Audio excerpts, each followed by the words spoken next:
Seja bem-vindo ao mundo marcial. Hoje, você vai embarcar numa jornada que atravessa impérios, guerras e séculos de sabedoria. Das raízes ancestrais do Kung Fu na China antiga até a evolução do Karatê em Okinawa e sua explosão no Japão moderno. Descubra como a filosofia, a técnica e a tradição cruzaram fronteiras e moldaram duas das artes marciais mais emblemáticas do planeta. Prepare-se, guerreiro e guerreira. A história começa agora. China Antiga, as raízes do Kung Fu. As artes marciais chinesas podem ser rastreadas até a dinastia Xia, que existiu há mais de 4.000 anos. Sua origem está ligada às necessidades práticas da época, como a autodefesa, a caça e o treinamento militar. Desde o início, o combate corpo a corpo e o uso de armas já faziam parte do treinamento dos soldados chineses, sendo práticas fundamentais para a sobrevivência e proteção do povo. Segundo a tradição chinesa, o Imperador Amarelo, Huangdi, que teria ascendido ao trono por volta de 2698 a.C., é acreditado como o introdutor das primeiras formas estruturadas de artes marciais na China. Huangdi não era apenas um líder militar notável, mas também um estudioso que escreveu tratados sobre medicina, astrologia e artes de combate. Ele teria desenvolvido o Jiaodi, uma forma primitiva de luta que combinava arremessos e técnicas de agarramento, e a empregou em batalhas decisivas de seu tempo. Durante a dinastia Shang, surgiu o Shoubou, uma forma antiga de combate militar chinês, que continha golpes com os punhos, cotoveladas e projeções, muito parecido com o moderno Sanda. Em 509 a.C., o filósofo Confúcio sugeriu ao duque Jindilu que os cidadãos deveriam cultivar tanto as artes literárias quanto as marciais. Com isso, o Kung Fu começou a se espalhar além do contexto militar e religioso, sendo praticado por civis. Por volta do século I a.C., registros como o clássico dos ritos mencionam um sistema tradicional de wrestling chinês com ênfase em golpes, torções articulares e ataques a pontos de pressão. Esse estilo de combate foi posteriormente promovido como esporte durante a dinastia Qin. Mais tarde essa luta ficaria conhecida como Shuai-Jiao. Na dinastia Tang, poetas como Li Bai registraram em versos a elegância das técnicas de espada. Nas dinastias Song e Yuan, o Xianpu, forma ancestral do Sumo, era patrocinado pela corte imperial, transformando a prática marcial em espetáculo e competição. Já na dinastia Zhou, as artes marciais faziam parte da educação oficial. O texto clássico Zhou Li lista o arco e flecha e a condução de carruagens como duas das 6 artes essenciais, ao lado de rituais, música, caligrafia e matemática.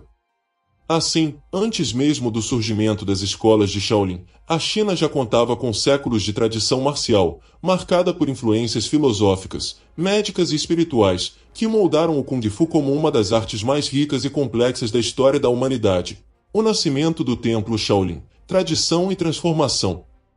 Embora as artes marciais já existissem há séculos na China, foi em 527 d.C., durante a dinastia Wei do Norte, que ocorreu um dos marcos mais simbólicos da história marcial chinesa, a fundação do Templo Shaolin, localizado no sopé da montanha Song, na província de Henan. Segundo a tradição, foi nesse período que Bodhidharma, um monge indiano, chegou ao templo com o objetivo de disseminar os ensinamentos do budismo Shan, mais tarde conhecido como Zen no Japão. Bodhidharma teria ficado desapontado com o estado físico dos monges, que passavam horas sentados em meditação e sofriam de fraqueza corporal. Para fortalecer seus corpos e prepará-los para a prática espiritual, ele ensinou uma série de exercícios físicos e respiratórios. Essa prática ficou conhecida como Yi Jing Jing, clássico da transformação dos músculos e tendões, e teria dado origem à tradição marcial de Shaolin. Com o tempo, o Templo Shaolin tornou-se um centro de excelência em artes marciais. Os monges passaram a estudar táticas de combate tanto desarmadas quanto com armas, influenciadas por estilos populares já existentes no norte da China. As técnicas se desenvolveram profundamente ao longo das dinastias Tang, Song e Ming, criando um sistema próprio, o Kung Fu Shaolin, que unia disciplina, espiritualidade e combate. O templo também ganhou fama por sua participação em conflitos históricos.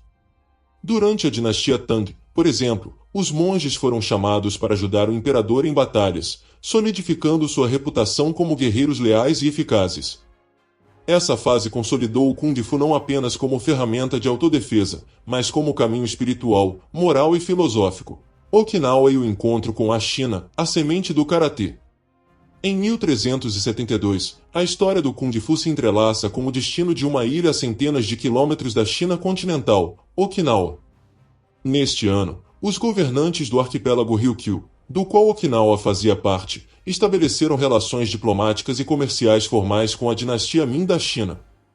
Esse intercâmbio cultural e político abriu caminho para o fluxo de ideias, mercadorias e artes marciais. Diversos mestres chineses visitaram Okinawa, trazendo com eles estilos de Kung Fu do sul da China, como o punho da garça branca e Lao Han Chuan. Em contrapartida, jovens okinavanos também viajavam à China para estudar os estilos locais. Um dos casos mais famosos foi o de Quan Shangfu, um mestre chinês que viveu por um período em Okinawa e ensinou técnicas que mais tarde influenciariam diretamente o desenvolvimento do Tode, mão da China, nome pelo qual as primeiras formas de karatê eram conhecidas. Dessa mistura de técnicas chinesas com métodos de luta nativos de Okinawa, como o Te, ou mão, nasceu um estilo híbrido, fluido e versátil. Esse período foi essencial para plantar as raízes do que mais tarde seria formalizado como karatê. Invasão de Okinawa, o estupim da arte secreta. Em 1609, o domínio japonês de Satsuma invadiu Okinawa e estabeleceu um controle rígido sobre a região. Uma das medidas mais impactantes foi a proibição do porte e da posse de armas por parte da população local.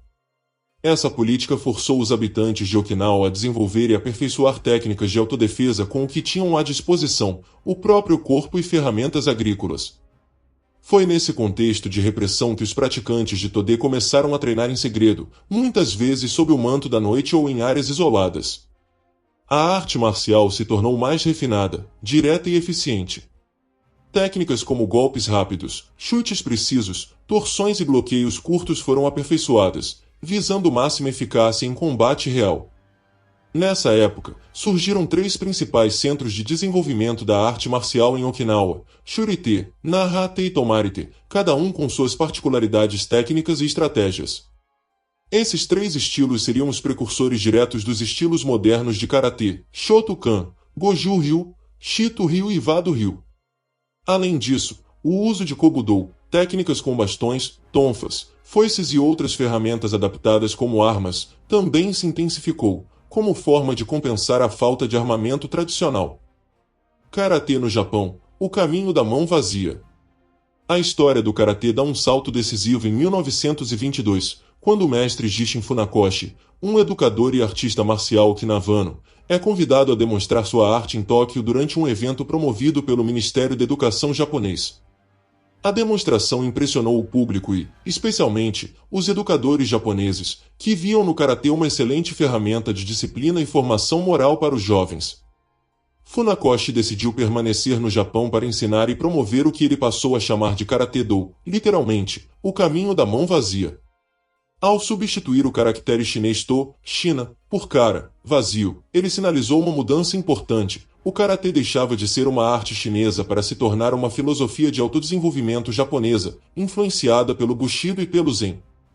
Ele também adaptou o ensino da arte para o ambiente escolar, estruturando currículos, uniformes e faixas para diferenciar níveis técnicos. O karatê começou a se espalhar pelas universidades japonesas, escolas públicas e academias. É importante notar que tanto o Kung Fu quanto o karatê são termos gerais que abrangem vários estilos e sistemas. Do Kung Fu ao karatê, vimos como os movimentos do corpo contam histórias de resistência, disciplina e transformação. Essa jornada não é apenas sobre golpes, é sobre cultura, legado e espírito de luta. Se você curtiu essa viagem pela linha do tempo marcial, deixe seu like, se inscreva no canal Mundo Marcial e compartilhe com quem vive a paixão pelas artes de combate. Comente aqui embaixo qual estilo te representa. Mundo Marcial, onde a tradição luta contra o tempo. Até o próximo vídeo.